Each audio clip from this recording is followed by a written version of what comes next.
கர்த்தருடைய பரிசுத்த நாமத்துக்கு ஸ்தோத்திரம். வணக்கம் என் அன்பான தேவனுடைய பிள்ளைகளே. க்ளோ இன் கிரேஸ் டிவி சேனலுக்காக உங்களை அன்போடு வரவேற்கிறேன். இன்றும் 6வது நாள் கர்த்தருடைய 6வது நாமத்தை குறித்து தியானிக்கிறதா இருக்கிறோம். 6வது நாமம் என்னவென்றால் ஜெகோவா சிட்கேனு, ஏகோவா சிட்கேனு, எங்கள் நீதியே.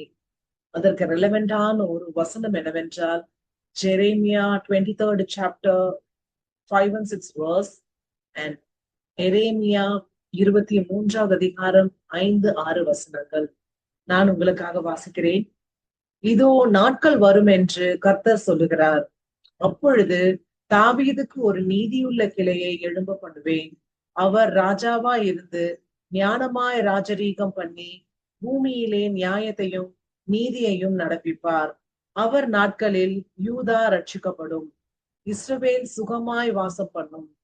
அவருக்கு இடும் நாமம் நமது நீதியா இருக்கிற கர்த்தர் என்பதே. சோ இதுக்கு முந்தின வசனங்கள் எல்லாம் நம்ம வாசித்தோம் என்றால் அதனுடைய ஸ்டோரி என்னன்றது தெரியும். அந்த காலத்துல யூதாவின் அரசர்களும் தலைவர்களும் நீதியற்ற முறையில நடந்து கொண்டாங்க. அதனால மக்கள் ரொம்ப ஆன்மீகத்திலயும் சரி, சமூக ரீதியாவும் சரி ரொம்ப வீழ்ச்சி அடைந்தாங்க. சோ அவங்களால ஜெயம் பெறவே முடியல. அப்போதுதான் தீர்க்கதரிசியான எரேமியாவை கொண்டு தேவன் ஒரு நாள் நீதியான ஒரு ராஜாவை எழுப்புவார் என்று அறிவித்தார். அந்த நீதியான ராஜா யாரு? நமக்கெல்லாம் நமக்கு இயேசு கிறிஸ்து ஆனவர் தானே. அந்த நீதியாய் இருக்கிற கர்த்தர் என்பதேங்கிறது இயேசு கிறிஸ்துவ பற்றி தான் குறிக்குது இல்லையா? சோ இன்றைக்கும் கூட நான் நல்லபடியா ஜெபம் பண்ணுகிறேனே, நான் நல்லபடியா பைபிள் வாசிக்கிறேனே, நான் நீதியா இருக்கிறேனே, என்னுடைய பொருள்கள் எல்லாம் அபகரித்து கொண்டாங்களே, எனக்கு அநியாயம் செய்துட்டாங்களேன்னு நிறைய பேர் கலங்கி கொண்டு இருக்கிறீங்களா? இன்னைக்கு இந்த வார்த்தை உங்களுக்கு வருகிறது. ஏகோவா சிற்கேனுங்கிற ஒரு வார்த்தையை நாமத்தை சொல்லி சொல்லி ஸ்துதித்து கர்த்தர் உங்களுக்கு நீதி செய்வாருங்கிறத விசுவசியுங்க. ஏன்னா அவர் நீதியா இருக்கிறாரு. கண்களை முடிச்சு செய்வோமா? எங்களை அளவுக்கு அதிகமாய் நேசிக்கிற பரலோக பரம பிதாவே, அப்பா இந்த நல்ல நேரத்துக்காக உமக்கு கூடான கொடி ஸ்தோத்திரம் ஆண்டவரே. அப்பா இன்றையும் கூட ஆண்டவர் அப்பா எங்களுக்காக நீங்க கொடுத்திருக்கிற நாமம் ஏகோவா சிட்கேனுங்கிற நாமத்துக்காக ஆண்டவரே கூடான கொடி ஸ்தோத்திரம். Lord is our righteousness.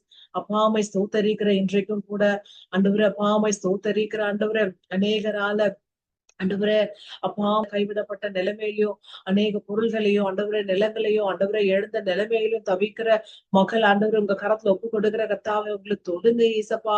அப்பாமை ஸ்தோத்தரிக்கிற ஆண்டவரே நீதியா இருக்கிற கர்த்தர் அப்பா நீங்க அவர்களுக்கு நியாயத்தை செய்யுங்க, நீதியை செய்யுங்க. அப்பா அவர்கள் பொருட்கள் எல்லாம் அவர்களிடத்துல திரும்பி வர கர்த்தர் கிருபை தாருங்க. துதி கன மகிமை அனைத்தும் ஒருவருக்கே செலுத்துகிறோம். இயேசுவின் நாமத்தில் செபிக்கிறோம் எங்கள் ஜீவனுள்ள நல்ல பிதாவே. Amen. Amen. God bless you all. See you tomorrow.